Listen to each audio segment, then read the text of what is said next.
Boa tarde. Hoje recebemos a Ana Clara Amaral para a gente continuar nesse ciclo de encontros, né, sobre representações dos anões e do nanismo. Como já anunciado, né, a Ana Clara vai falar de representações da Branca de Neve e dos Sete Anões.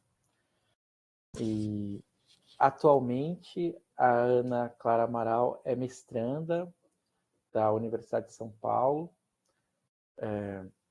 do Departamento de Letras Modernas, né, de Língua e Literatura Alemã.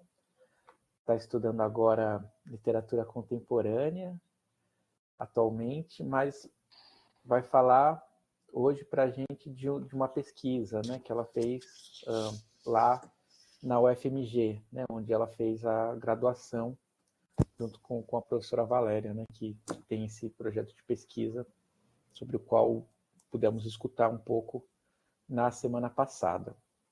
Então, Ana, você tem a palavra. Estamos com bastante expectativa para a sua fala. E também quem quiser, né, eu já acho que eu falei um pouquinho antes, mas nem todos estavam presentes. Se quem quiser, né, abrir a câmera e participar, fique à vontade também. Então, obrigado, Ana. Você tem a palavra. Obrigada pela apresentação e obrigada pelo convite. Estou muito feliz de estar aqui falando para vocês. Então, boa tarde para todo mundo. Deixa eu compartilhar minha tela. Como o Danilo já comentou, eu vou falar hoje para vocês sobre uma iniciação científica que eu fiz na graduação, né, sobre a orientação da Valéria. E o objetivo dessa pesquisa era justamente analisar como que essa figura, né, desses anões apareciam nos contos dos irmãos Grimm e especificamente, né, na Branca de Neve e nas adaptações que depois foram feitas para o cinema. Essa escolha que a gente fez, né, já vale aqui ressaltar isso, essa escolha pela Branca de Neve não foi porque o conto dela em si tem algum grande diferencial ou algo de muito especial. Foi mais por essa repercussão que teve mesmo, pela quantidade de adaptações, que se deve principalmente ao filme da Disney, né? Porque a gente vai ver que as adaptações elas são mais baseadas no filme da Disney do que nos contos em si dos irmãos Grimm. Mas antes da gente chegar nessas adaptações, então, falando um pouco, né, primeiro desses contos e dessa coleta, né, de contos, então aqui a gente tem os irmãos Grimm, e sempre que eu vou falar deles eu tenho que pesquisar novamente qual é qual, porque para mim é igual dupla sertaneja, sabe? Eles se chamam os dois irmãos Grimm, e é isso. Mas o Jacob é esse daqui que tá em pezinho aqui, e o Wilhelm é esse aqui sentadinho.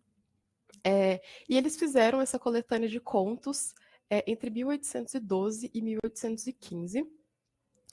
E tem um mito, né, quanto a essa coletânea, né, que romantiza, eu acho, um pouco essa coletânea, porque fala que eles coletaram, né, essas histórias numa tradição oral, né, como se eles tivessem batido de porta em porta, né, ouvido essas pessoas e publicado, né, esses contos. Mas não foi bem assim.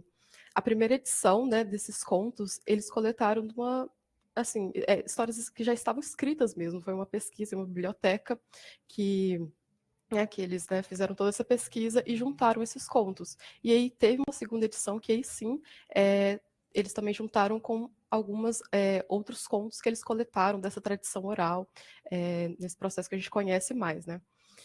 E aí o que eles fizeram, para além de coletar essas histórias, foi adaptar a moral da época e padronizar a estrutura, né?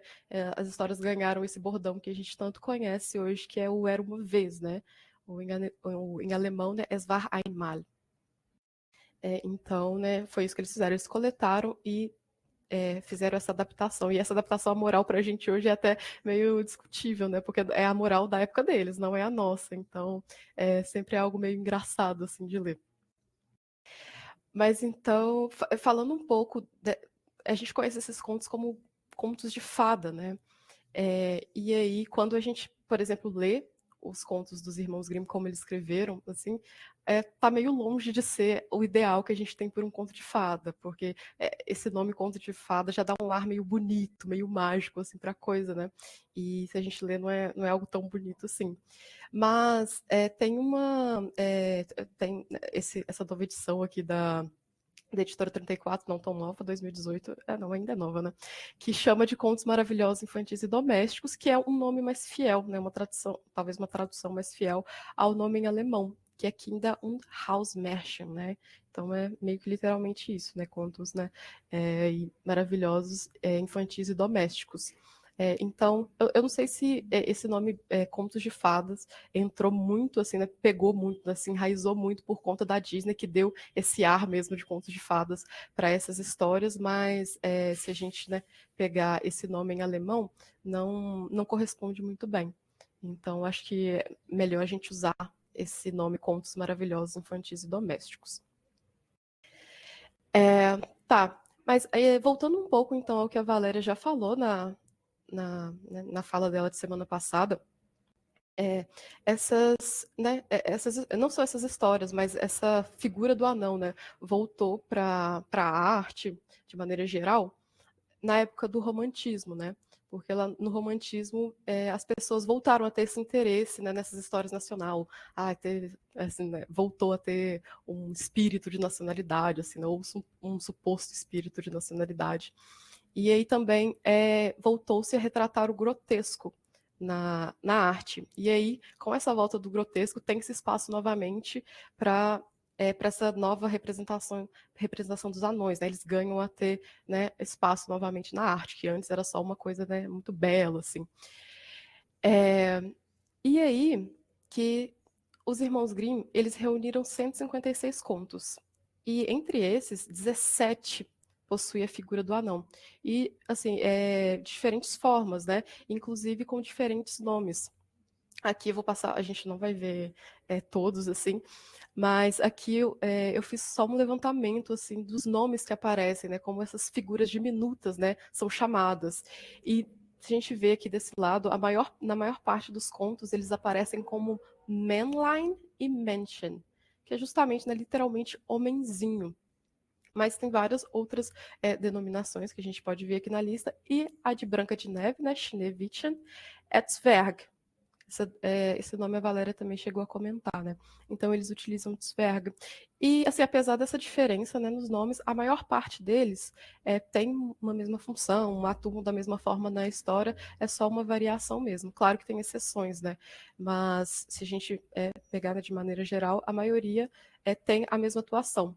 E a partir dessa atuação, que a gente vai, né, destrinchar um pouco, a gente tem algumas expectativas em cima desse personagem, né, do anão, seja o Zwerg, seja o Männlein, o Männchen, etc. A gente tem essas expectativas acerca dele. A primeira delas é que essa figura eduque o leitor acerca da bondade, né? Na maior parte dessas histórias, essa figura do anão, ela aparece como uma figura justa, que julga o caráter dos personagens.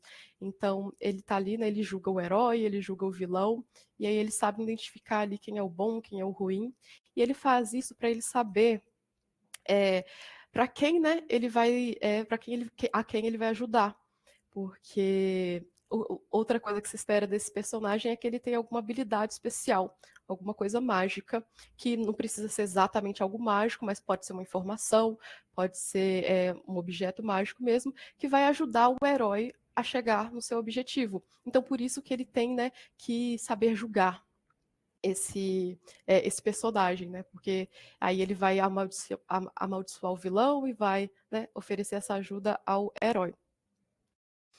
E uma outra expectativa é que ele esteja presente apenas na medida que se faz necessário.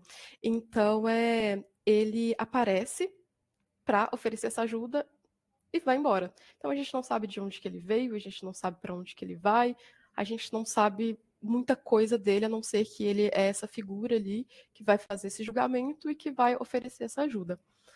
Então, é isso que, né, na maioria das vezes, a gente tem dessa figura. E essas características, né, essa atuação dele se encaixa no que o o Vladimir Prop, ele determinou como o auxiliar mágico, esse arquétipo de auxiliar mágico. Ele diz, né, que o conto tem essa estrutura, que o herói parte para uma aventura em um mundo novo e desconhecido, onde encontrará esse auxiliar mágico, que também pode ser chamado de doador ou mentor, e que vai lhe fornecer, né, algum auxílio para alcançar o objetivo. Então, né, esse auxiliar mágico ele está ali em função desse herói. Ele aparece para ajudá-lo e depois vai embora. Assim, não tem nenhuma outra atuação além dessa.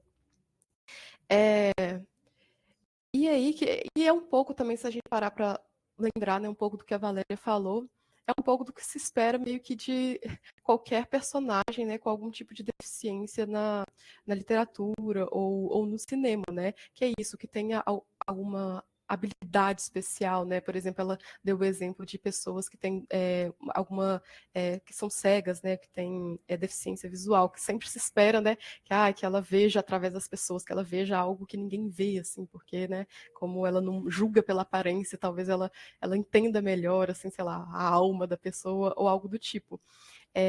Então, a gente vê um pouco desses, que a gente pode chamar até de estereótipos, assim, sendo refletidos em pessoas, né, tem várias deficiências, não só as pessoas com nanismo, né, porque aqui eu estou sempre usando a palavra anões para falar sobre essa figura, mas o que a gente quer discutir aqui é justamente como essas figuras criam estereótipos e assim, ideias pejorativas que refletem, né, nessas pessoas, que são pessoas de verdade que possuem nanismo.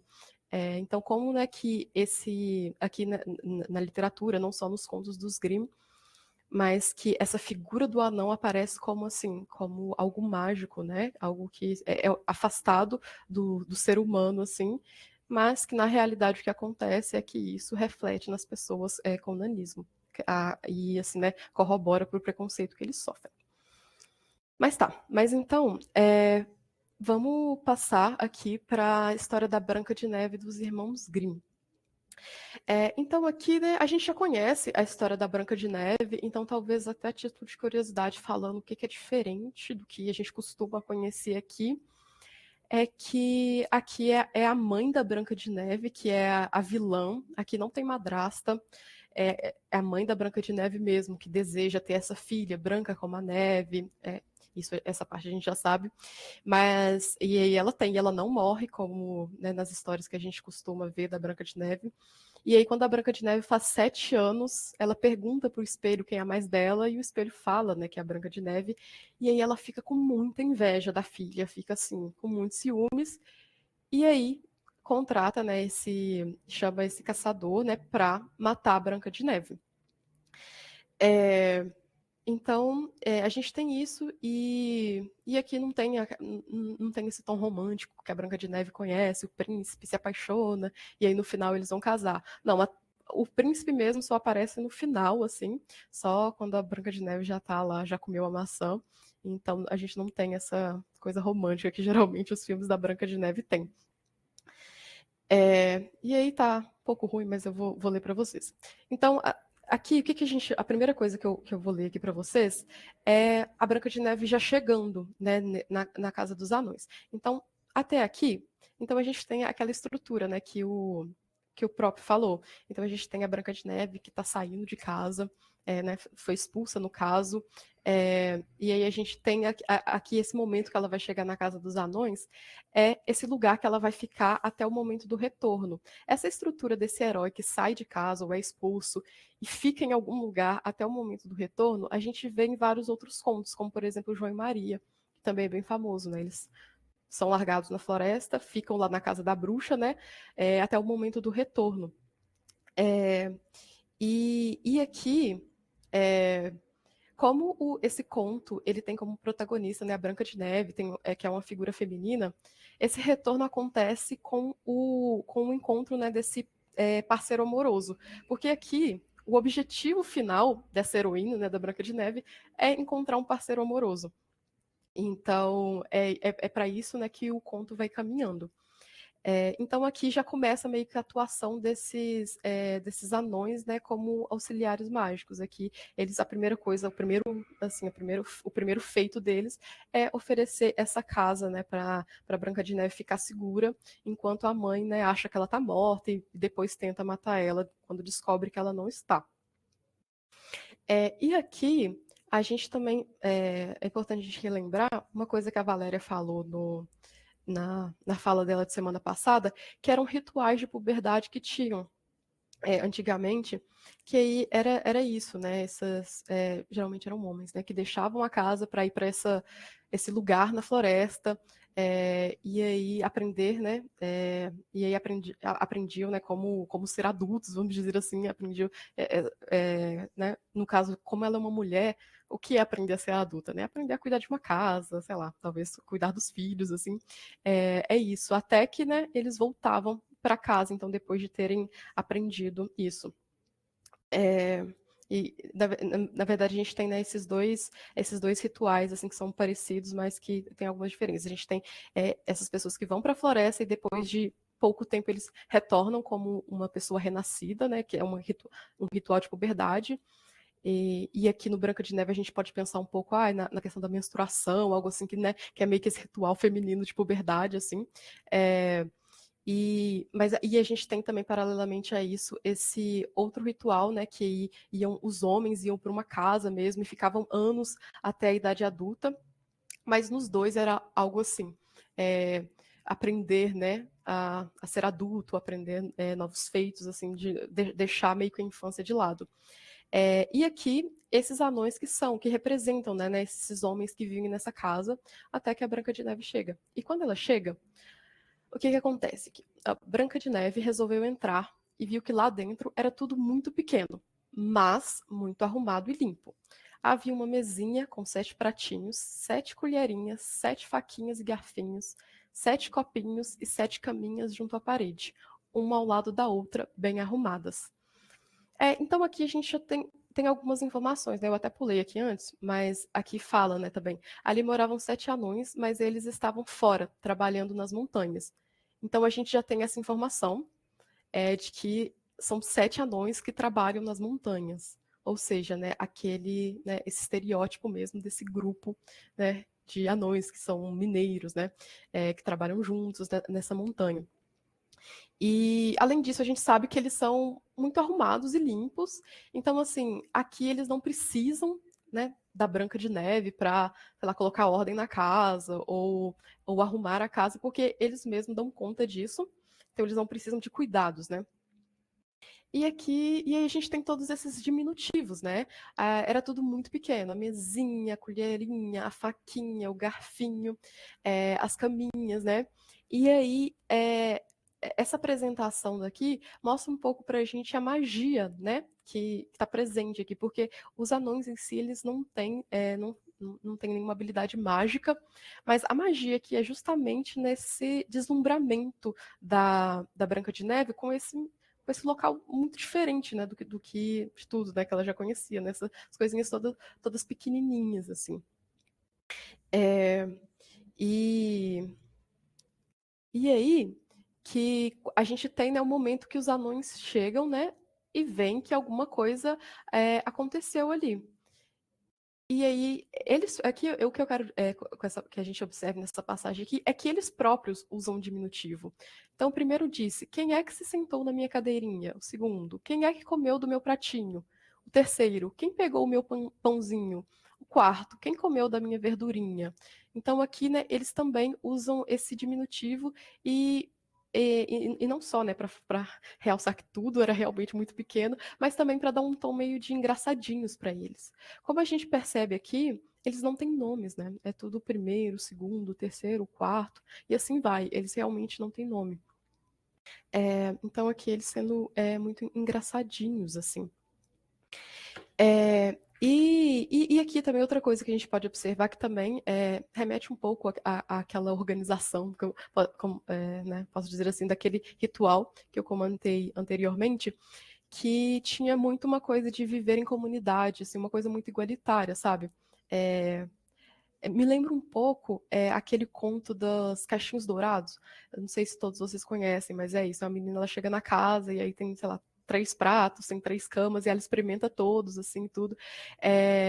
Mas ao contrário desse conto das Caixinhos Dourados, tudo era muito igual. Não é como no conto lá que era o pratinho menor para o filho, o médio para a mãe e o grande para o pai. Não.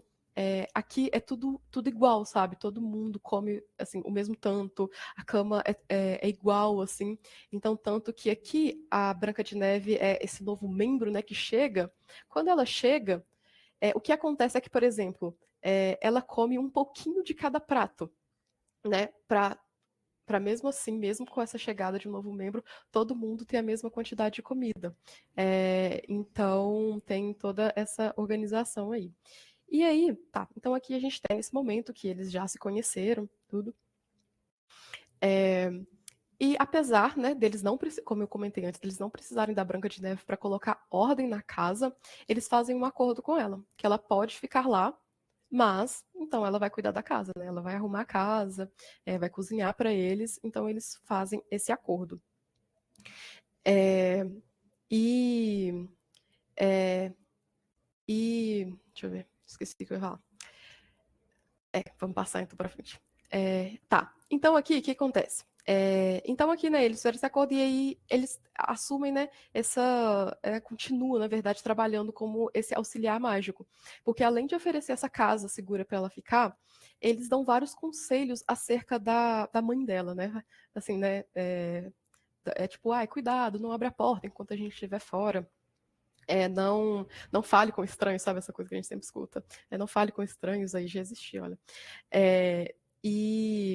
Só que aí o que acontece? E aí, diferente do que a gente conhece também, essa bruxa, né, a mãe, ela faz várias tentativas de matar a Branca de Neve, não é só com a maçã. Só que em todas essas tentativas, os anões conseguem salvar a Branca de Neve. Então, né, eles aí trabalhando não só como auxiliares, mas também como guardiões do tesouro, que é um outro arquétipo ali, mas como o nome já diz, eles guardam o tesouro. O tesouro, no caso, é a Branca de Neve, né? Porque ela tem que ser entregada, tem que ser entregue, né, para o príncipe depois. Então, eles cuidam dela e conseguem salvar ela até esse momento da maçã, que aí eles não conseguem salvar a Branca de Neve. E aí o que eles fazem? Eles a deitaram numa maca, sentaram-se os 7 ao seu redor e choraram. Choraram durante 3 dias. Depois pensaram em enterrá-la, mas viram que sua aparência era tão boa, ela nem parecia morta, e que suas faces ainda estavam bem vermelhas. Então mandaram fazer um caixão de vidro, colocaram-na dentro dele de modo que pudessem olhar para ela, depois escreveram nele seu nome e ascendência com letras douradas, e todo dia um deles ficava em casa velando-a. Então aqui tem uma coisa interessante aqui também, porque então eu comentei, né, antes que o objetivo dela é esse parceiro romântico, e como auxiliares mágicos, esses anões, né, eles têm o objetivo de trilharem esse caminho, né, de ajudarem ela nesse caminho até chegar a esse parceiro. E aqui no conto, como eu comentei, a Branca de Neve e o príncipe ainda não se conhecem, eles não se apaixonaram ainda. E aí o que acontece? Os anões vêm e escrevem o nome, né, da Branca de Neve e sua ascendência com letras douradas. Ou seja, lá ficou bem claro, explícito, que ela é uma princesa, que ela tem, né, essa família, né, da nobreza e tudo. O que, né, provavelmente, né, na verdade eu acho que foi o que aconteceu mesmo, o que mais chamou a atenção do príncipe, além da beleza da Branca de Neve. E aí mesmo ela estando lá, morta, né, em teoria, o príncipe decide, né, pegar ela, porque gosta muito dela, e levar para casa, né, achou ela muito bonita e tudo, e os anões deixaram o príncipe levar, era esse o objetivo, né? E aí tem esse outro detalhe, a partir daqui, a partir da chegada do príncipe, os anões somem do conto, porque como a gente viu, os auxiliares mágicos, eles fazem isso, né? Eles aparecem até o momento que eles são necessários para o herói, e depois vão embora. E então aqui a gente viu, né, que tem esses anões aqui, né, essas figuras aqui, eles correspondem a todos aqueles estereótipos que a gente viu, a toda aquela característica, né, do arquétipo de auxiliar mágico.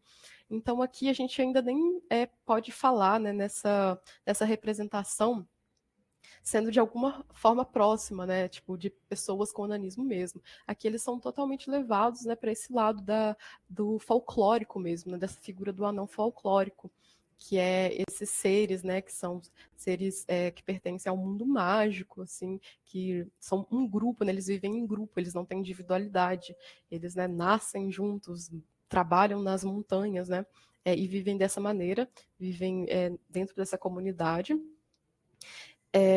Então, assim, aqui a gente continua, né, com essas características que geraram, né, todo esse preconceito, todas essas ideias pejorativas.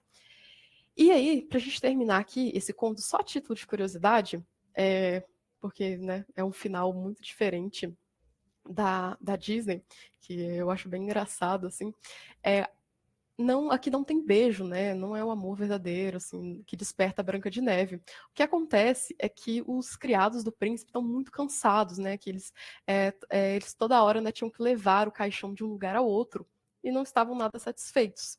E aí um deles abriu a tampa, ergueu Branca de Neve e disse: "Passamos o dia sofrendo por uma menina morta." E com isso deu um tapa nas costas dela. Nesse instante, o pedaço de maçã podre que ela havia mordido saltou de sua garganta, e Branca de Neve estava viva outra vez. Então ela foi até o príncipe, né, que de tanta felicidade ao vê-la, nem sabia o que fazer. E alegres, os dois sentaram-se à mesa para comer. Né? Então não tem nada de beijo aqui. Ela só estava engasgada mesmo com a maçã, e aí o criado dá um tapinha nas costas dela e ela volta a viver. E aí, né, aqui o fim de tudo é a punição da mãe, né?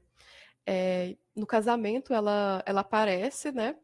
E aí o que eles fazem, né? Então colocaram pantufas de ferro no fogo e quando estavam em brasa, a rainha foi obrigada a calçá-las e a dançar. E seus pés foram terrivelmente queimados. E ela só poderia parar de dançar quando caísse morta. Então, assim, é um final muito mais, né, trágico, assim, do que os que a gente dos que a gente conhece, né, dos que a gente vê nas adaptações. Né? E essa foi a adaptação moral da época que os Grimm fizeram. Hoje pra gente é meio impensável, né, isso ser um conto infantil. Tá, mas então esse foi o conto dos irmãos Grimm. A gente vai passar então agora para o filme da Disney. E a gente vai ver um pouco das diferenças aqui, das inovações, vamos dizer assim, que esse filme traz. Então, a primeira diferença, né, é a questão da mãe versus madrasta, né, que aqui a gente não tem, a mãe morre e a madrasta, né, que é a rainha má. Aqui também tem essa coisa ela já vê o príncipe, né, no começo do filme, eles se apaixonam, tem um momento musical ali, e aí ela já, né, já cria, né, esse desejo de se casar com o príncipe. Além disso, tem essa coisa do beijo também, é o beijo que desperta ela, né? Mas fora isso, em questão de enredo, aqui não é nada diferente do que a gente conhece, até porque tipo, todos os outros filmes ou tudo que a gente lê da Branca de Neve, adaptado, né, recentemente, tem como ponto de partida esse filme da Disney. Então, assim, na questão da representação desses anões, a principal diferença aqui é a infantilização deles. Porque lá no conto dos irmãos Grimm, a gente tem eles, né, sendo retratados daquela forma, para ser engraçadinhos, mas a gente não tem uma infantilização por si só.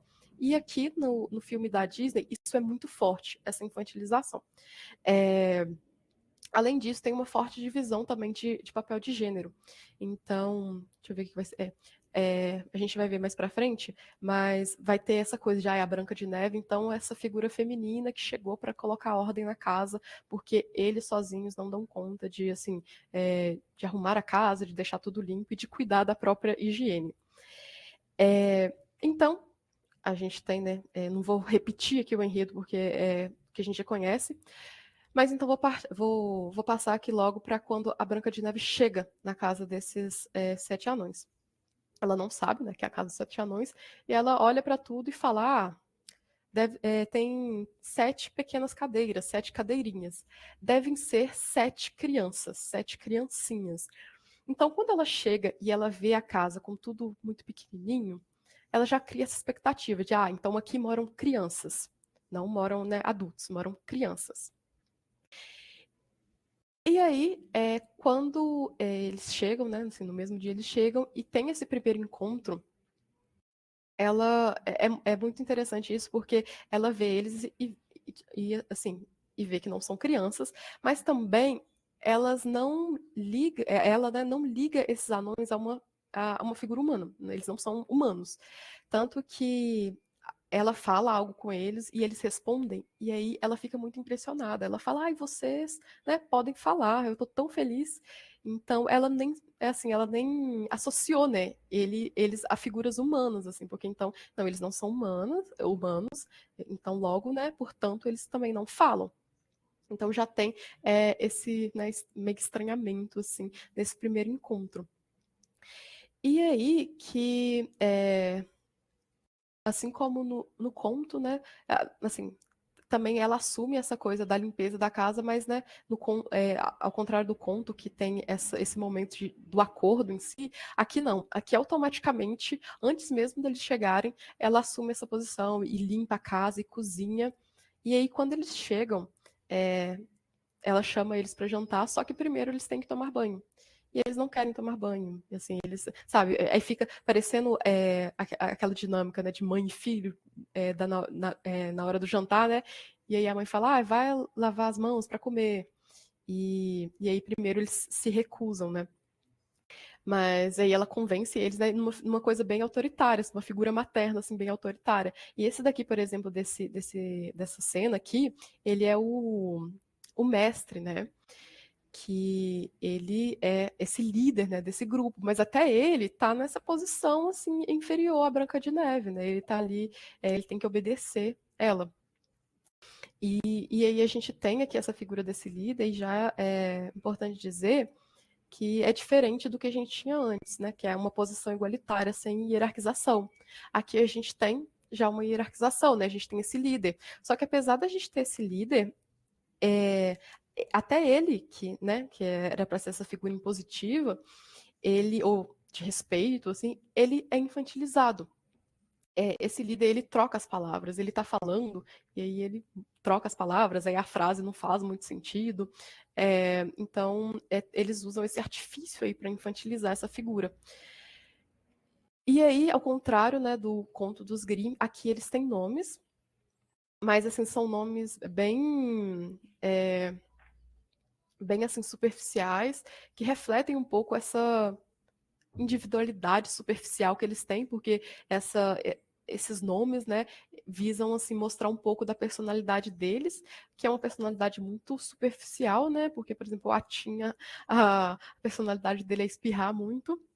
O Soneca, a personalidade dele é ter sono. Então, assim, não é algo muito profundo, assim, é algo bem superficial, só para eles terem um nome mesmo. E aqui a gente pode ver, eu falei do mestre aqui, né, que ele era para ser esse líder, assim, mas a gente vê que mesmo ele é infantilizado, e assim, a gente tem, assim, no nível máximo, assim, a gente tem o Dunga, que ele é o único entre os anões que ele não tem barba, e ele não fala.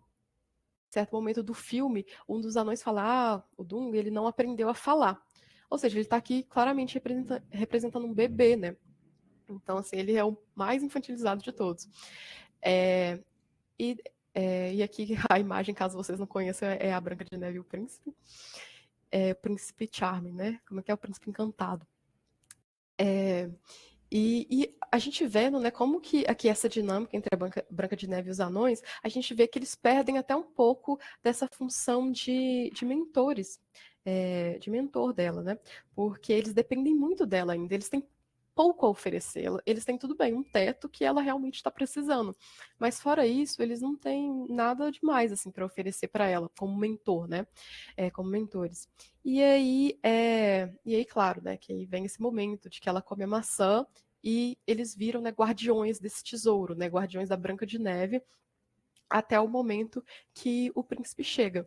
Então aqui a gente vê que, apesar dessa coisa dos anões, né, ganharem nome, ainda assim, eles são representados, assim, seguindo muito dos estereótipos, né, dessa figura folclórica do anão. Ainda nem se pode falar, né, que são pessoas com nanismo, ou de certa forma estão, né, indo para esse lado, porque ainda muito, seguindo muito esses padrões dessa figura, né, do anão, como foi estabelecida, e, né, que reforça, né, os preconceitos, né, com as pessoas com nanismo. E aí, que, como eu comentei, a partir desse filme da Disney vão surgir várias outras adaptações. Tem até uma febre, né, de adaptações de filmes da Disney, não só da Branca de Neve, mas Bela Adormecida, todos esses outros contos, as releituras que surgem sempre têm ali, né, como base esses filmes da Disney. E não só, né, outras produtoras fazem isso, mas a própria Disney, principalmente agora, né, vive de reproduzir os próprios filmes. Né? Agora tá essa febre dos live actions, né, que a Disney fica fazendo releituras dos próprios filmes, assim. Mas então, aqui a gente vai falar de Branca de Neve e o Caçador e de Espelho, Espelho Meu, que são 2 filmes que foram lançados no mesmo ano, foram lançados em 2012, mas mesmo tendo sido lançados no mesmo ano, eles são muito diferentes um do outro. Então aqui primeiro Branca de Neve e o Caçador, ele assume o gênero, né, ação e aventura, e ele tem essa ambientação, assim, esse contexto medieval, mas assim, medieval bem entre aspas, porque assim, eles seguem, né, as regras estabelecidas pelo mundo medieval de O Senhor dos Anéis. Então, é bem baseado nesse mundo, assim, do Senhor dos Anéis, nessa cavalaria, né, do Senhor dos Anéis. Então, aqui, o que a gente tem de diferente? Assim, os principais pontos do enredo não assim, segue a mesma coisa que a gente conhece, mas aqui, uma das diferenças é a gente não tem o príncipe, né? Aqui, o par romântico da Branca de Neve é esse caçador. A narrativa ensaia um triângulo amoroso com o amigo de infância da Branca de Neve, mas assim, não vai muito pra frente. Assim, não, e a gente dá para entender bem que o par romântico dela é esse caçador. E aqui uma coisa interessante da gente observar nessa adaptação e em outras também mais recentes, assim, eu digo mais recentes depois da Disney, é que eles retratam cada vez mais a Branca de Neve como uma figura forte, assim, sabe? A gente pode pensar no avanço, né, do movimento feminista e como isso impactou, assim, né, o cinema também, porque aí a Branca de Neve passa a ser essa figura forte, essa guerreira, e aqui literalmente essa guerreira, né, porque ela lidera uma cavalaria, assim. Mas, infelizmente, né, essa evolução assim, não acontece também com a figura, nessas figuras diminutas, que ainda são retratadas como esse anão folclórico, sem considerar, né, o que isso, em como isso impacta, né, na vida das pessoas com nanismo mesmo, que acabam sofrendo preconceito por esses ideais estabelecidos. Mas então, vamos ver aqui um pouco desse filme.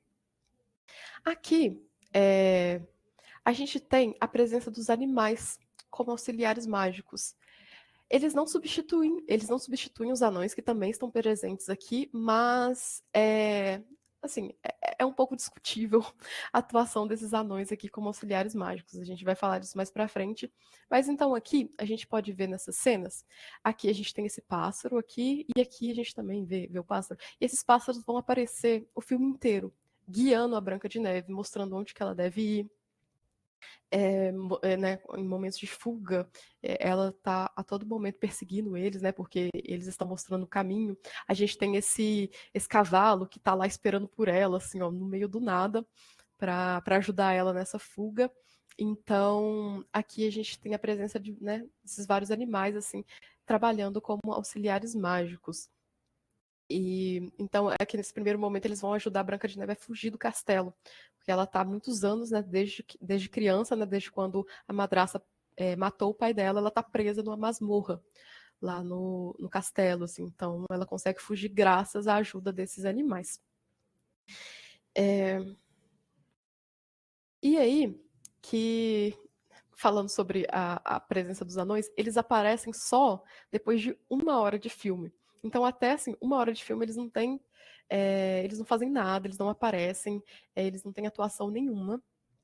E aí, a primeira vez que eles aparecem é aqui, quando a Branca de Neve tá com o caçador já. E depois que passou 1 hora de filme, eles já brigaram. Ele, né, foi contratado para matar, para encontrar ela, na verdade, e aí ela já ajudou, ele já ajudou ela, eles já estão assim, né, apaixonados. Então, assim, já aconteceu muita coisa, né?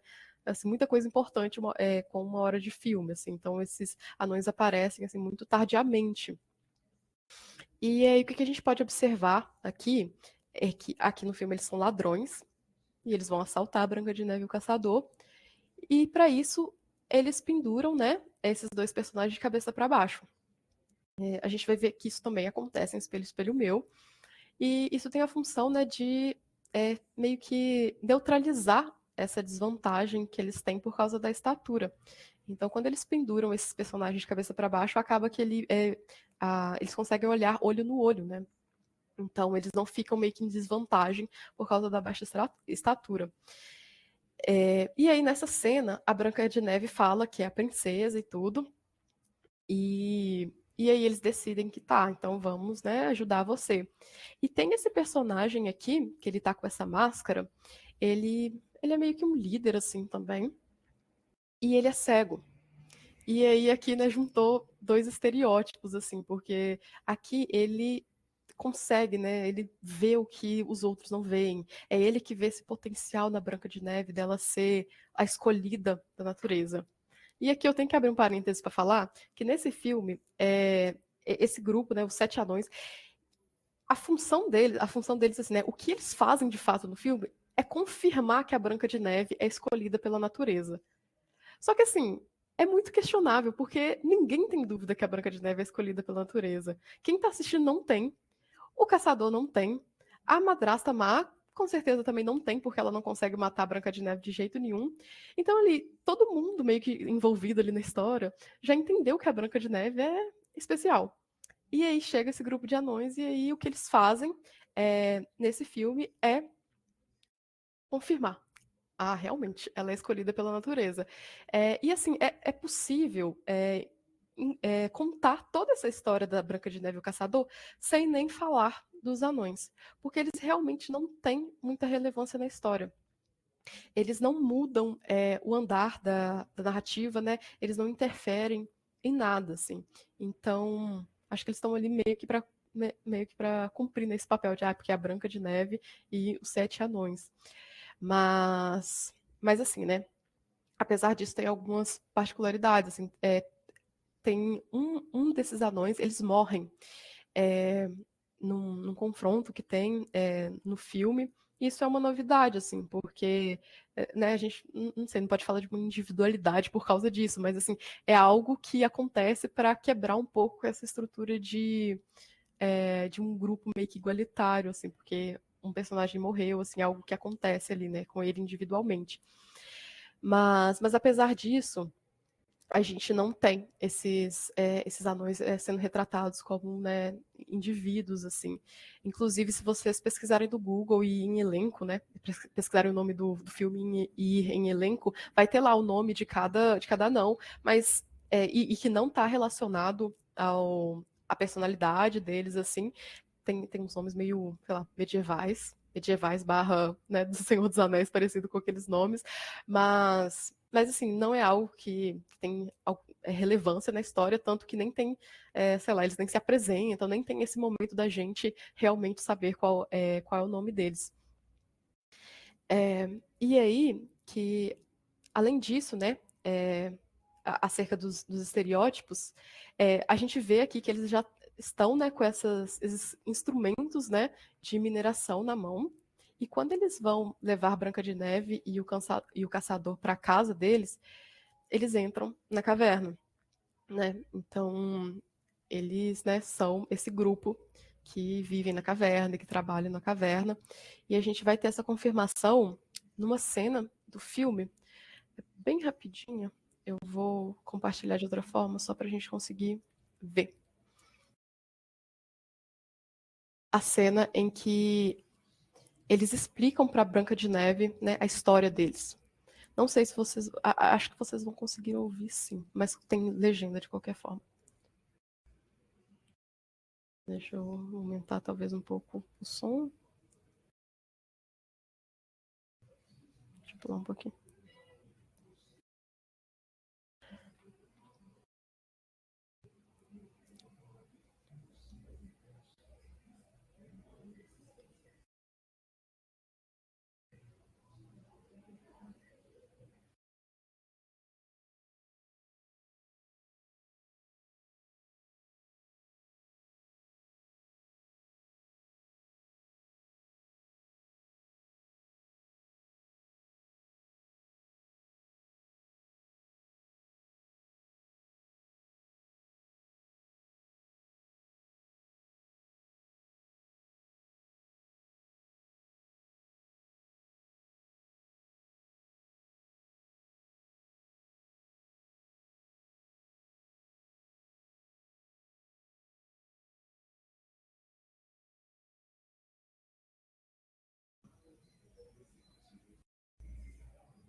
Então aqui, né, a gente viu que ele fala, né, que eles eram muito mais, assim, né, tinham muito mais deles, assim, muitos outros, e que eles viviam na caverna, e eles eram nobres mineiros, né. Então, e além disso, que eles demoraram meses, né, para descobrir o que tinha acontecido, porque só depois de meses que eles subiram à superfície. Então, aqui leva muito ao pé da letra essa representação dessas figuras folclóricas, né, do anão, que aqui literalmente eles todos nascem nessa caverna e eles vivem, e eles trabalham, e eles são nobres mineiros.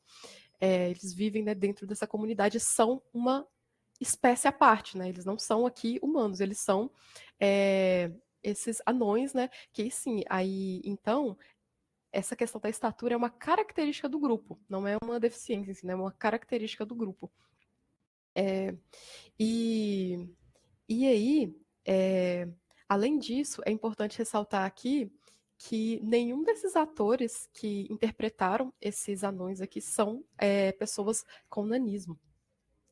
O que a gente, né, vai ver que vai ser diferente em Espelho, Espelho Meu. E aí, só para finalizar esse filme, é importante dizer também que nesse primeiro momento que eles encontram a Branca de Neve e o Caçador, não tem nenhum estranhamento, tipo, nossa, e essas figuras aqui, as pessoas pequenas aqui, não tem esse estranhamento. Inclusive, eles e o Caçador já se conheciam antes. Eles já se conhecem, o que indica pra gente que esse grupo de anões, né, eles estão inseridos na comunidade, mas por outro lado, isso não indica, não diz muita coisa pra gente, né, acerca daquela quebra, né, daqueles estereótipos, porque o que acontece nesse filme aqui da Branca de Neve é que é um mundo completamente mágico, é um universo completamente mágico. Antes de encontrar os anões, por exemplo, eles encontraram um troll, e tem muita magia envolvida aqui nesse reino. Tem fadas, tem. Então, assim, eles não estranham justamente por causa disso, porque assim tem muitas outras figuras mágicas assim nesse universo. Eles já estão acostumados a isso. E só para terminar de falar desse filme, como, né, em como ele reproduz esses estereótipos, né, desse grupo folclórico de anões, a gente vai ver rapidinho aqui duas cenas, só para a gente comparar. Deixa eu compartilhar aqui de novo o filme. Eu acho que da última vez vocês não ouviram, né? Agora eu liguei aqui para vocês ouvirem. Agora vai dar certo. Acho que a gente podia ouvir, mas estava bem baixinho. Ah, tá. É porque eu esqueci de clicar para compartilhar também o áudio do sistema, mas agora eu cliquei, acho que agora vai dar certo. Então, a gente vai ver primeiro uma cena do momento em que a Branca de Neve está fugindo. Aqui.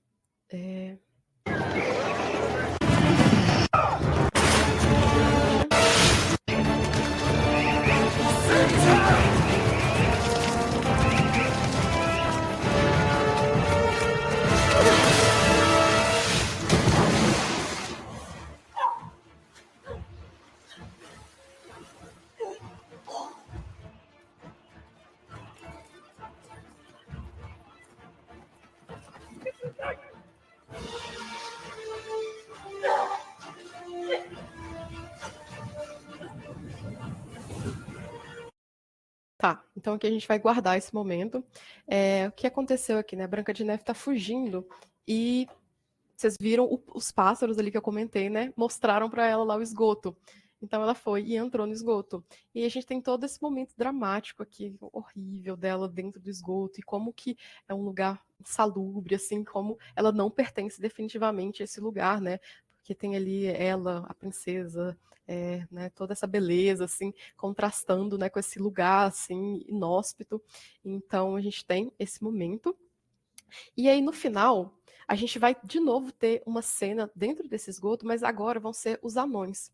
Eu comentei, né, que eles não têm muita função, mas assim, uma coisa que eles de fato fazem aqui é abrir o portão para a cavalaria da Branca de Neve entrar e retomar esse reino. E aí a gente vai ter. Deixa eu ver. Vamos aqui, ela acordou. E aí. Tá, deixa eu voltar um pouquinho. Já. Voltar um pouquinho. You're all lads, it's off to work. He starts whistling, I'll smash his face.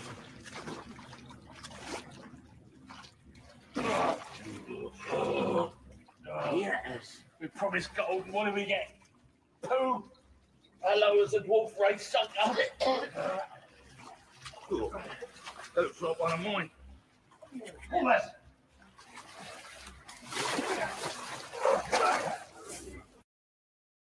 E aí, então, agora a gente tem, né, essa cena dos anões no mesmo lugar que a Branca de Neve teve antes, mas agora com um tom completamente diferente, né? Eles estarem aqui, então agora é algo muito engraçado, né? Eles fazem piadas e tudo, não é como se eles estivessem ali se deleitando ali no ambiente, mas assim, ao contrário de quando a Branca de Neve estava lá, aqui, né, parece assim que para eles tá tudo bem tá ali, porque eles, né, são, né, eles pertencem mesmo ao subsolo, assim, que inclui também o esgoto, né? Então tá tudo bem para eles estar ali. Eles contrastam, né? Eles assim fazem mais parte desse ambiente do que a Branca de Neve.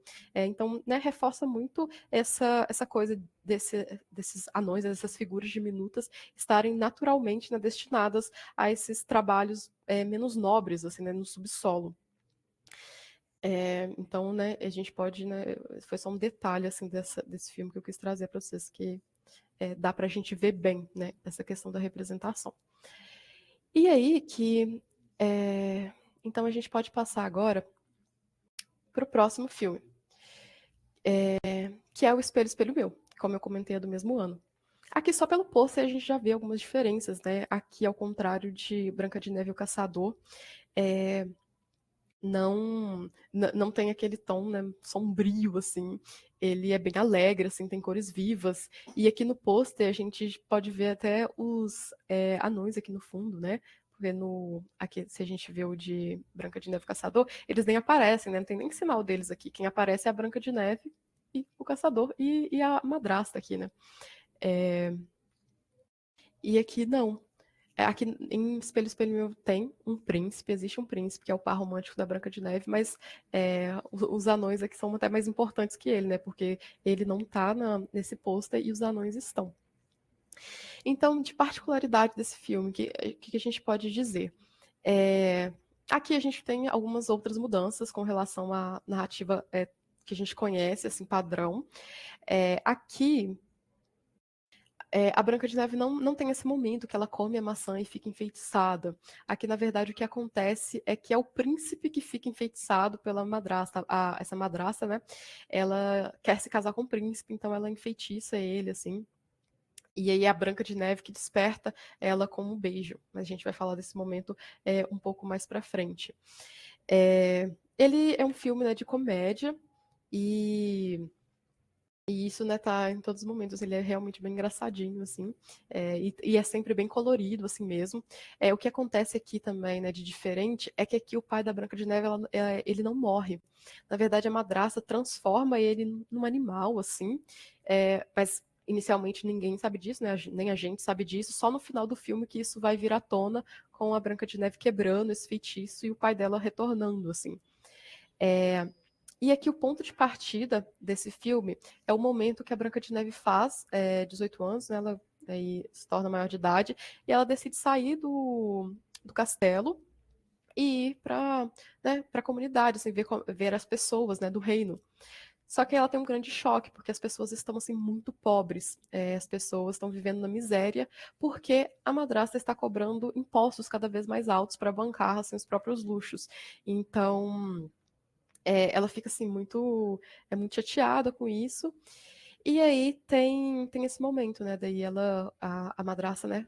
Mandar uma pessoa levar ela pra floresta para matar e tudo, e a gente já sabe, né? Que não vai acontecer, e ela vai encontrar a casa dos 7 anões.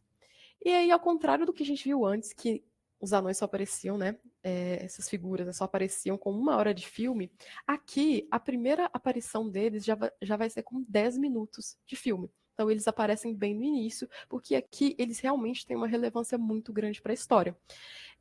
Então, meu tempo está um pouquinho apertado, mas não vou me demorar muito, mas vamos ver só um pouquinho dessa primeira aparição, que vai ser interessante para a gente. Deixa eu só abrir aqui o filme.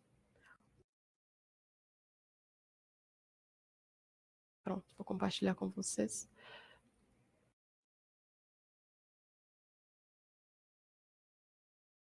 Eu não consegui legenda em português para esse filme, mas a gente, assim, eu vou explicando também e vai ser mais importante para a gente justamente assim, o visual mesmo, para além das falas. Então vamos pensar um pouquinho desse momento. Então aqui, como eu comentei, né, no outro, assim como em Branca de Neve e Caçador, que eles também são ladrões. E aí o primeiro contato que a gente tem com eles é eles tentando assaltar o príncipe.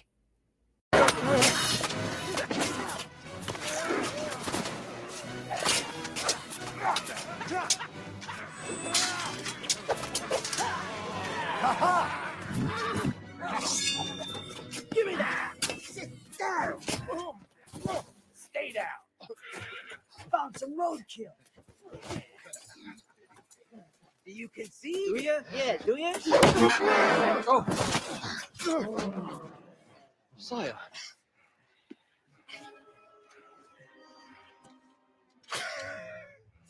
What's so funny? You're not a giant. None of you are giants. Your point is? Well, you can't expect me to fight you. Then he concedes. Yeah! Of course he concedes!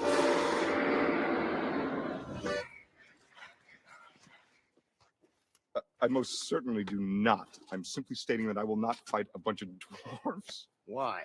You're minuscule. Minuscule. Diminutive? Runts. Thank you. Runts? Runts. That's the best you got. So uninspired. The village idiot used to call it. Taking all day to come up with that. It doesn't matter. You're short, and it's funny.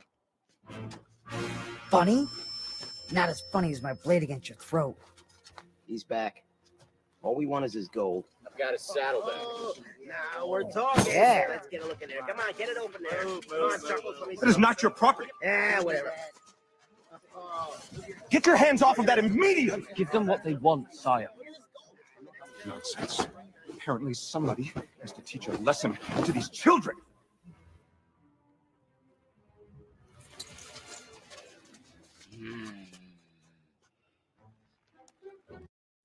Então aqui, nesse primeiro contato, a gente tem algumas coisas. Primeiro, aquilo que a gente já espera, né, dessas figuras dos anões, que eles são engenhosos, né, que eles têm essa habilidade com instrumentos, porque esses anões aqui de Espelho, Espelho Meu, eles próprios, né, fizeram esses instrumentos aqui para ajudar eles nos roubos, que não só deixam eles altos, mas também que ajudam a dar pulos e tudo.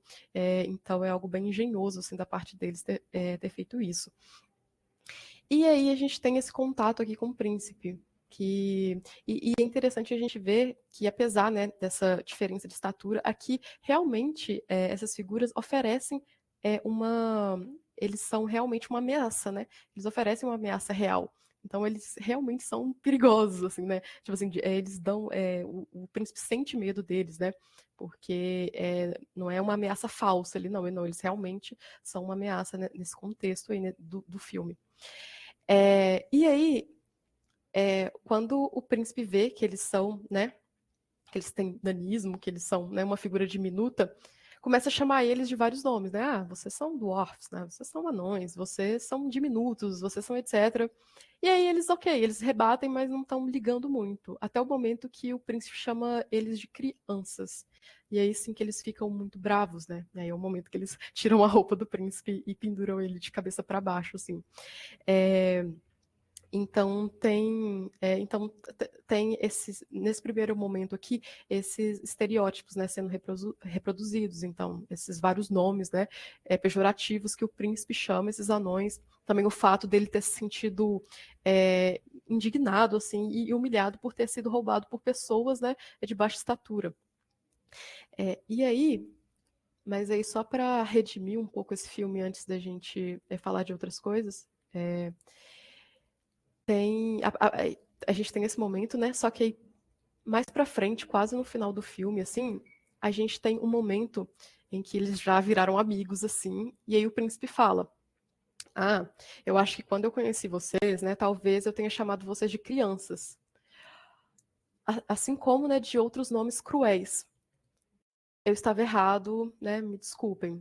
Então, eu acho muito, muito interessante, assim, o filme né, ter trago essa parte aqui para redimir o príncipe desse momento inicial, mas não só assim, para redimir a figura do príncipe, mas meio que para mostrar, né, de uma forma mais explícita, assim, de olha, é errado, sabe? Tipo, é preconceituoso, não é algo certo, né, utilizar esses nomes para se referir a essas pessoas, né, de baixa estatura, porque aqui realmente eles são retratados, né, como pessoas. Aqui é até difícil a gente ficar falando deles como anões, assim, porque eles se aproximam mais, né, dessa pessoa com ananismo do que essa imagem folclórica dos anões que a gente viu até agora. E isso a gente vai ver em vários momentos, assim. Primeiro, começar aqui, né, falando deles especificamente. Cada um deles tem um nome. E alguns, né, como aqui o Tampinha, né, acho que o Tampinha e outros reproduzem um pouco daquela personalidade superficial, né? Aqui o Tampinha é só preconceituoso mesmo, mas a gente tem, por exemplo, o Risadinha e o Rango, que eles falar meio que uma coisa meio Disney, né? Essa coisa da personalidade bem superficial deles, mas que aqui a figura em si deles não tem nada de superficial. Eles são bem indivíduos mesmo. E a gente tem o Açougueiro, o Napoleão e o Grimm, né, além do lobo aqui no finalzinho, que remete um pouco ao ofício deles, né? Porque aqui, ao contrário do que a gente viu até agora, eles não são um grupo de pessoas que nasceram juntos nas cavernas e que são mineiros e tudo, e que tem esse destino em comum, assim. Na verdade, não. Na verdade, cada um deles vieram de um lugar diferente e depois tem também destinos diferentes. E só aconteceu deles estarem juntos. E por que eles acabaram juntos? Porque quando a rainha, né, assumiu o trono, ela baniu todos os feios. Todos aqueles que ela chamou, né, que ela colocou nessa categoria de feios, ela baniu das cidades. Então, assim, eles acabaram, né, se encontrando nesse momento aí. E aí, possivelmente, né, nesse contexto, né, todas as pessoas que possuíam algum tipo de deficiência foram expulsas da cidade. E não vai dar tempo de eu passar, mas fica aí o link, né, depois eu posso mandar também, caso alguém tenha interesse. Mas é muito legal, tem um vídeo, assim, tipo, por trás da cena, sabe? Das filmagens do filme, deles, de cada ator, né, que aqui, eu acho que eu comentei, mas voltando, eles realmente possuem nanismo, falando sobre seus personagens. E aí é muito engraçado, porque aí um vai falar, né, e diz, meu personagem é tal, e ele é muito diferente dos outros. E aí vem outro e fala, nossa, porque o meu personagem é esse, e ele é o mais diferente. E aí dá um pouco de ênfase, porque todos eles estão certos, realmente um aqui é muito diferente do outro. A gente não tem mais aquela, né, aquela coisa em comum, assim, né, que eles são um grupo, e, né, que são todos parecidos, assim, na verdade não, aqui eles são realmente, né, 7 personagens completamente diferentes um do outro, e acabaram juntos. E aí, só para reforçar isso, então, aqui já está chegando no final, vamos assistir só a última cena desse filme. E antes da gente ver essa cena, então aqui só voltando, só para ligar no que eu estava falando no início sobre essa atuação como auxiliares mágicos, aqui eles ensinam tudo para Branca de Neve. Então, ela aprende todo esse ofício deles de roubar, ela acaba aprendendo, assim. E eles ensinam ela, né, a lutar, tanto que depois ela tem uma luta de espadas, né, com o príncipe. E não só isso, no momento que eu falei em que o príncipe precisa, né, ser despertado pelo beijo, eles que, né, ajudam ela, eles passam um morango na boca dela para ser o batom, assim, eles que meio que preparam ela até nesse preparo psicológico, assim, antes de dar o primeiro beijo dela. Então, assim, eles realmente aqui têm essa atuação como auxiliar bem forte, assim, e como guardião também. Então a gente retoma, né, esse arquétipo deles, né, de mentores, de auxiliares mágicos, o que se perdeu um pouco no filme que a gente viu anteriormente da Branca de Neve e o Caçador. Então, só para ilustrar aqui, depois, né, a Branca de Neve já se casou, já deu tudo certo, viveram felizes para sempre. Aí a gente tem, deixa eu ver aqui, vai estar por aqui.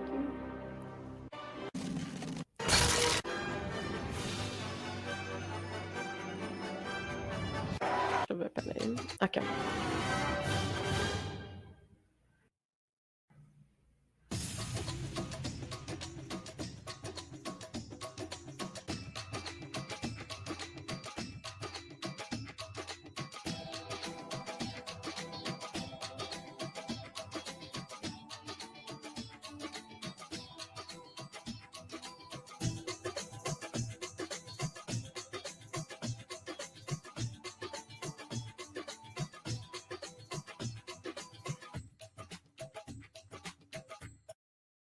Eu vou parar aqui. O que aconteceu nesse final?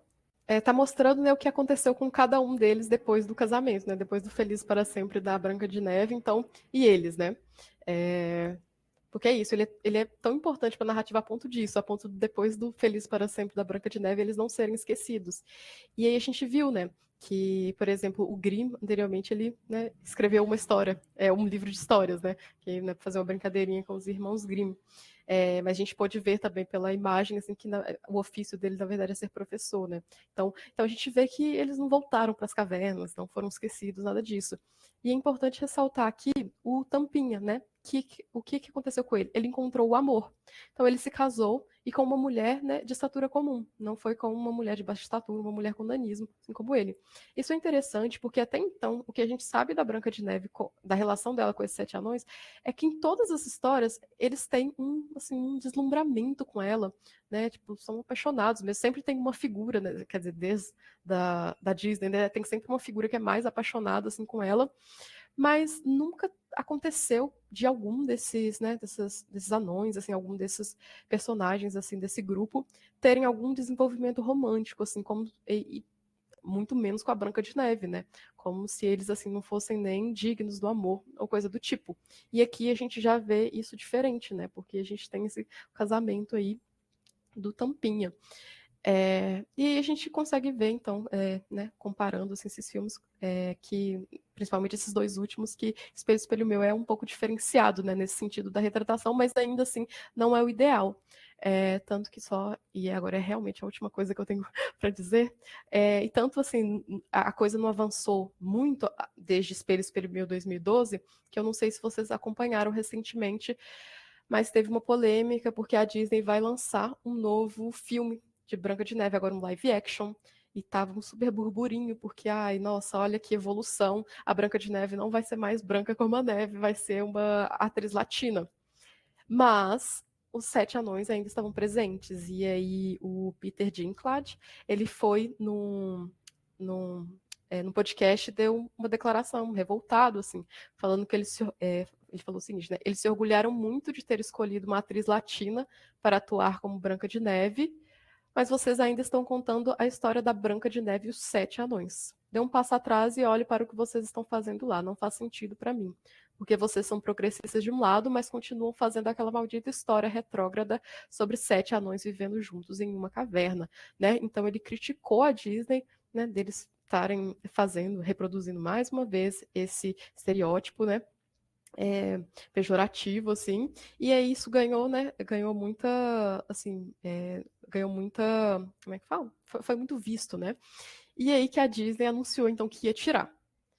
Só que aí o que a gente viu depois é um pôster surgindo, que, assim, não sei se já mudaram, que aí o que eles tiraram foram os anões com nanismo, mas, assim, a figura dos 7 anões continuaram, né? Eu não sei como é que tá essa discussão hoje em dia, parei de acompanhar, e o filme ainda não foi lançado, mas então vamos ver aí, né?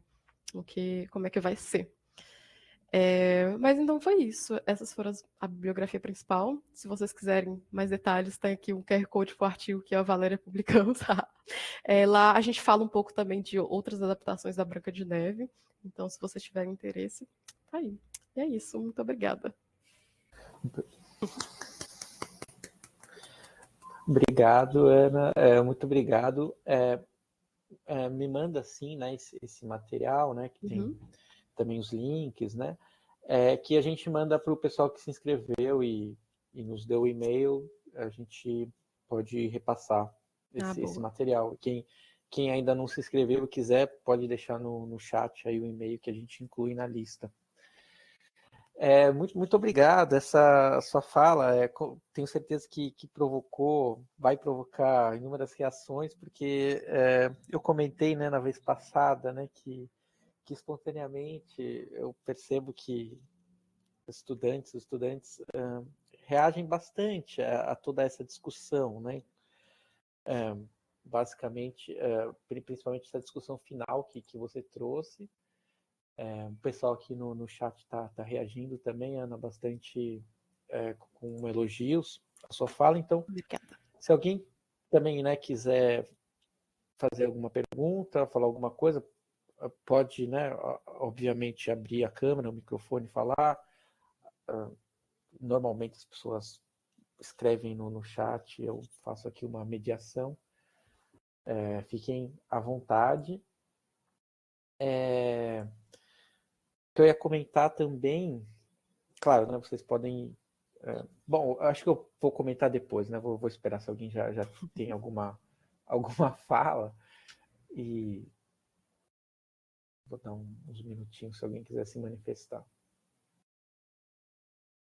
Uns segundos.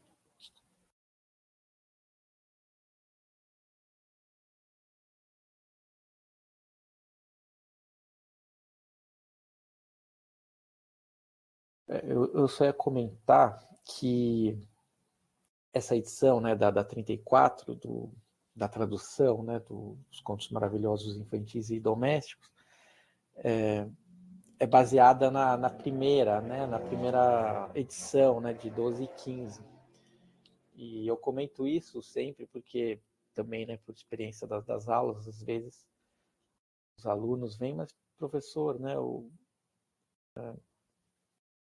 você passou tal texto, eu conheço uma versão diferente, né?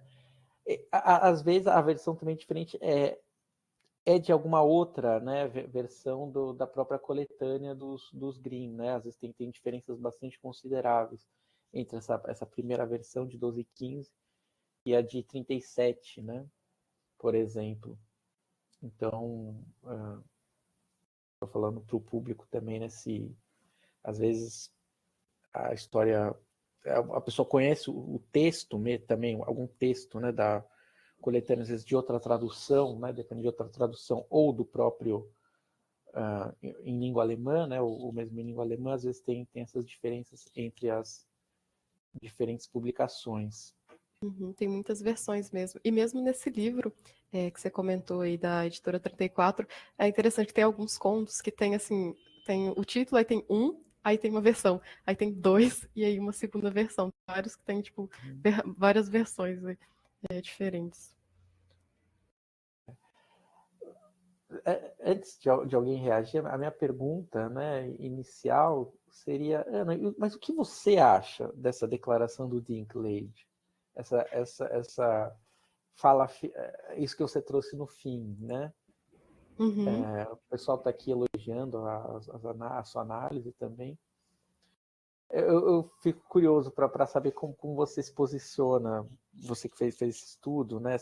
Porque é uma fala um pouco forte, né? Ele diz, não se deve contar a história Essa história não Uhum. deve ser contada.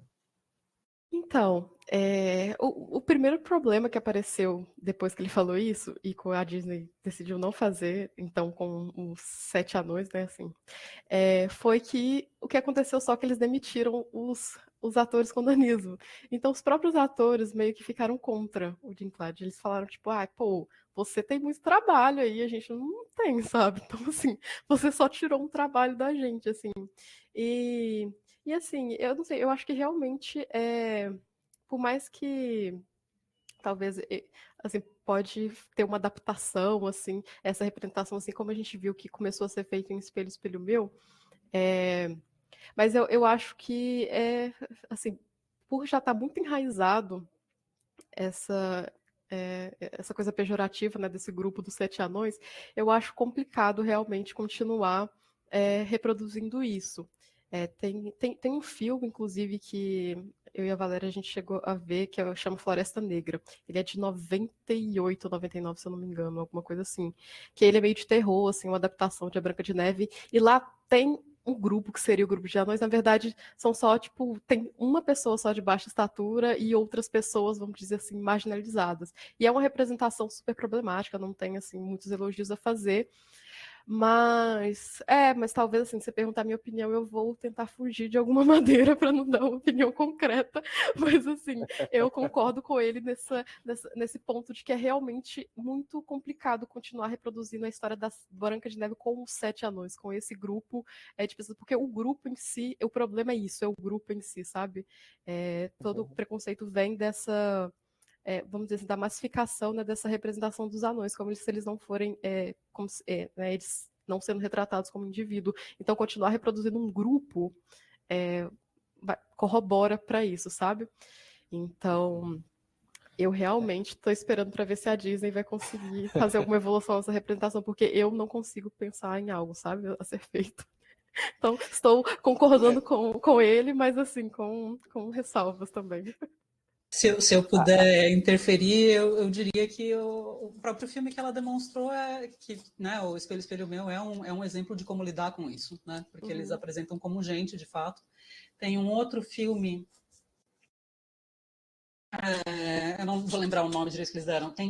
Saíram 3 filmes de Branca de Neve no mesmo ano, é do mesmo ano que esses outros dois, é 2012, e é um preto e branco espanhol, que a Branca de Neve ela é toureira, e ela encontra um grupo de pessoas com nanismo que tenham uma espécie de freak show, né? Mas eles têm vários talentos, é um freak show, tem mulher junto. A questão, acho que, é apresentar, talvez, Branca de Neve e os amigos com nanismo e não os anões. Sugestão. Eu fiz essa pergunta até porque na sala de aula essa discussão surgiu. Agora a Fernanda Maranhão escreveu aqui no chat também, lembrando, né, dessa história, disso que você trouxe, Ana, né, dessa reclamação dos atores que, digamos, perderam o papel, né, o seu papel por causa dessa reclamação do Dinklage. Isso se tornou uma discussão em aula também, e é uma questão, né, que daí, digamos, esse debate, né, foi levantado. Agora, o que é que, né, agora, né, do que a gente está discutindo hoje, né, e discutiu na semana passada com a Valéria, o que me passou assim na cabeça quando você estava lendo a declaração dele, e você pode falar isso, Ana, e a Valéria também, se tem sentido o que eu estou falando, se parece que, assim, talvez, pode-se falar assim, o Dinklage talvez não tenha entendido uma diferença entre o que é o conto de fadas e, de fato, representação de anões. Quer dizer, uma coisa é você falar de anões, né? Assim, esses seres que aparecem nessas histórias maravilhosas, né? Outra coisa são pessoas com nanismo, são coisas totalmente diferentes, que não tem relação, digamos, Quer dizer, você pode fazer essa relação, digamos, as pessoas, né, fazem essa associação, ou Daniel, não, o contrário, isso está intrínseco a essas histórias com anões, né, de alguma maneira é quase impossível dissociar dessa maneira de que O assim, problema... isso não tem nada a ver com pessoas com nanismo. Então, quer falar primeiro, Valéria? pode falar. Não, o que eu ia falar é que... Não, mas o que acontece é que, tipo, meio que no imaginário popular não se difere isso, sabe? O que a gente, enquanto eu falava aqui também, tentei fazer essa distinção, né? Do que é característica do anão folclórico, figura folclórica, que é a pessoa com nanismo. Mas o que acontece o problema é exatamente isso. Para as pessoas está tudo junto, sabe? Então, tudo bem, seria ótimo, assim, que se separassem e essa caracterização do anão folclórico não interferisse em nada na vida das pessoas com nanismo, mas o que acontece é que interfere sim e gera vários preconceitos, sabe? Valéria. Eu ia falar exatamente a mesma coisa. Exato. Na verdade, eu estou lendo aqui também Gustavo Ritter, não consigo ler, que ele falou que talvez o problema seja que o trabalho é dado para atores com nanismo, provavelmente fariam as mesmas coisas com atores, os personagens do filme de 2D, que é o que eles vão fazer agora, né? Mas, sim, intrínseco à indústria, Gustavo, mas acho que a gente tem dois problemas, que um é tirar o trabalho de quem tem nanismo, né? Tem um ator, ele está nesse filme do Espelho, Espelho Meu, ele também trabalhou com o Seinfeld, e tem umas entrevistas dele interessantes, porque ele brigou com o Percy Jackson? Não vou lembrar. Com o produtor do Senhor dos Anéis, porque quando saiu a chamada para fazer os papéis de anões, ele procurou especificamente pessoas sem nanismo. E ele falou que ele brigou muito e ele conseguiu ser chamado para fazer o teste, mas não mudou nada. E a questão é, de qualquer forma, os anões do Senhor dos Anéis são pessoas que eles apresentam modificadas com computação gráfica, de uma forma mais troncuda, que lembra a acondroplasia, que lembra o nanismo normal. Não muda em nada o preconceito que a gente tem com as pessoas com nanismo e tira o emprego de quem poderia estar trabalhando ali. Eu acho que é um problema muito mais complexo, né? Tem que ser... Não é só apresentar anões como algo completamente diferente, mas também pensar em como é que a gente utiliza ou como é que a gente dá oportunidades para pessoas com nanismo e não a gente vai resolver isso aqui tirando eles completamente, né? Eles deixam de existir. Aliás, tem nome para isso, creepface, que eles usam. Do blackface, quando se usam sem deficiência para fazer um deficiente, eles falam de creepface. Helmut? Oi. Obrigado, Ana Clara. Gostei muito da sua apresentação. Me deixou algumas coisas muito mais claras do que antes, né? Então, nesse debate que vocês têm agora, não sei, eu acho que o problema surgiu com o filme, porque eu cresci com os contos de fadas, ou seja, eu cresci com literatura. Eu não conhecia nenhum filme sobre anões na minha criança. E, assim, meu conceito de anão é feito de literatura. E aí é um ser maravilhoso que pertence ao mundo fantástico. O problema surge, provavelmente, com Wizard of Oz, que eu não conhecia. E a tentação de diretores de filmes de colocar pessoas com nanismo nesses papéis. Eu acho que aí começa essa grande confusão que ocupa as cabeças até, ou seja, hoje em dia, cada vez mais com pessoas de nanismo atuando em filmes que mais ou menos reproduzem conceitos da literatura do fantástico, da literatura de contos de fadas. E isso, é claro que isso afeta, né, a percepção de pessoas com nanismo. Eu acho que, né, se a gente ficaria só com a literatura, todo esse problema não teríamos. Eu não sei se todo o problema não, mas acho que talvez seria menos evidente ou menos seria menor, mas eu acho que de qualquer forma uma tendência é achar que pessoas com nanismo têm ainda uma ideia do sábio ou coisa assim, já tem uma influência dessa literatura, eu acho, né? Teoria. Mas talvez bem agravado mesmo pelos filmes, né? E não sei porque quando a gente pensa em anão, a gente pensa logo na Disney, né? Ou algo assim, então acho que agravou, né? A discussão é muito importante, por isso que eu fiquei feliz de ter conseguido trazer essa discussão aqui também para a extensão, porque de fato, né, é uma discussão atual que surge, né, surge em aulas, eu imagino também para pessoas que dão aulas também em outros níveis, né, isso também acaba acontecendo, e essa distinção, né, que essa distinção e reflexão necessária, né, mas também, né, acho que, digamos, na minha... quando eu era adolescente, eram os filmes do Senhor dos Anéis, né? E ali aparecia anão, né? E depois, né? Quando também parece que o filme ele de certa forma sugere mais isso, né? Ali está sendo representada, digamos, uma pessoa com nanismo, né?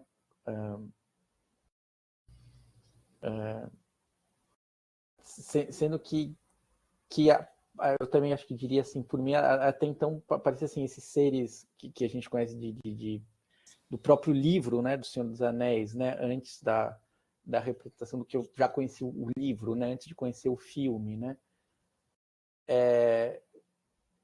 ficava como mais um ser desse mundo mágico apenas, né, para mim ficava um pouco, quer dizer, os anões, né, é mais...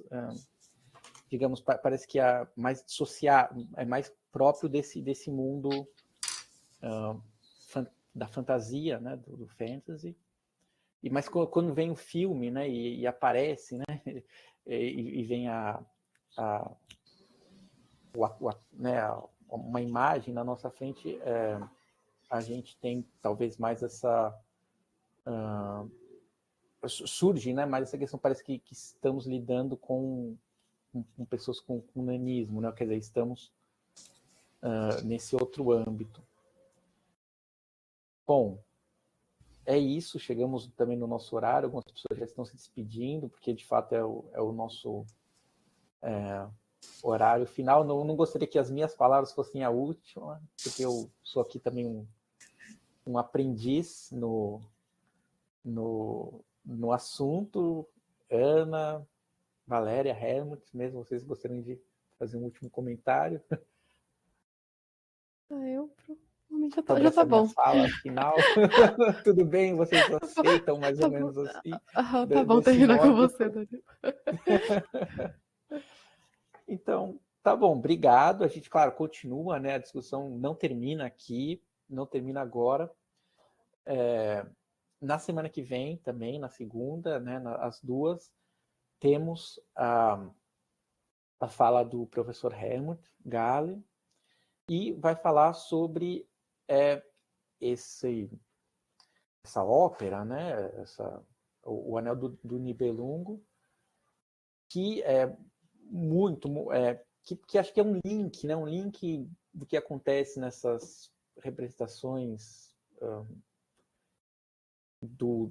ou digamos assim, nesse mundo maravilhoso do começo do século XIX, porque a gente, né, o Wagner ele vai influenciar, sim, né, escritores do fantasy, né, da fantasia. Então, não percam na semana que vem também, quem ainda não conhece a tetralogia, né, do Anel, é muito, muito interessante e muito importante também. Bom, com isso eu me despeço e a gente se vê na semana que vem de novo. Obrigado. Até lá. Obrigada, gente. Danilo, Tchau, Ana Clara. Danilo, fique um momento, eu queria fazer um experimento com a apresentação. Claro, Não. claro. Bom, o pessoal elogiando a Ana já saiu. Eu ia falar que o pessoal também está